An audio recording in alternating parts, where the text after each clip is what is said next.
Good afternoon. Alas 2 na po ng hapon. Ito ang aking mukbang. Yeah. Nahawakan ko na lang kasi walang place eh. Wala ritong lugar kung saan ko ilalagay ito. Kasi ito, ayan, na mesa ito. Saan ko palalagay?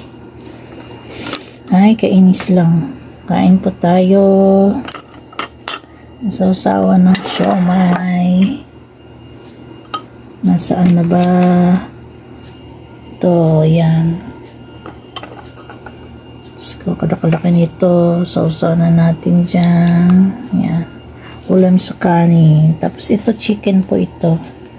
Merong tartar kung tawagin ang mayonnaise sa ibabaw. Maasim-asim sauce ng siomay. May mustard kasama. Hindi na makita yung kulay yellow. Ayan. Pagtsagaan. Ito ang gulay kong natira kahapon. Pepino, radish, talong, tsaka yung ano yun, yung kulay red. Wala naman ako sa utak ko. Carrots, ayan. Po tayo. Kahit wala akong gana, gaganahan na lang para makainman ng gamot.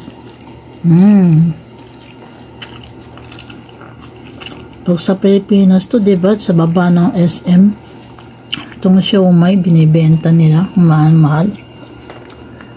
Ang liit pa. Ito, ang laki-laki.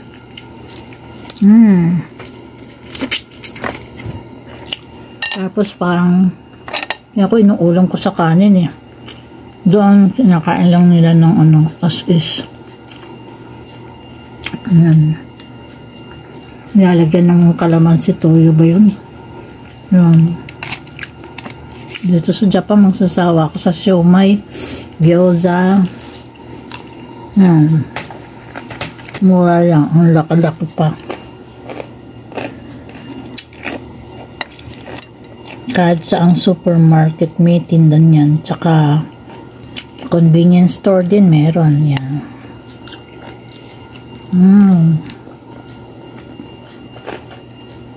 Marami.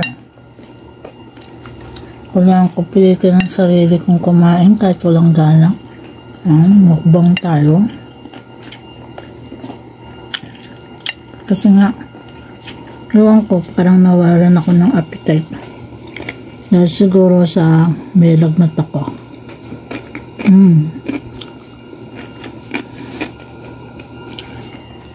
Tapos wala po sabaw.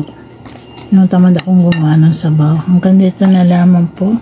Thanks for watching. God bless and love you all. At huwag yung kalilimutan that Jesus loves you all. Bye-bye.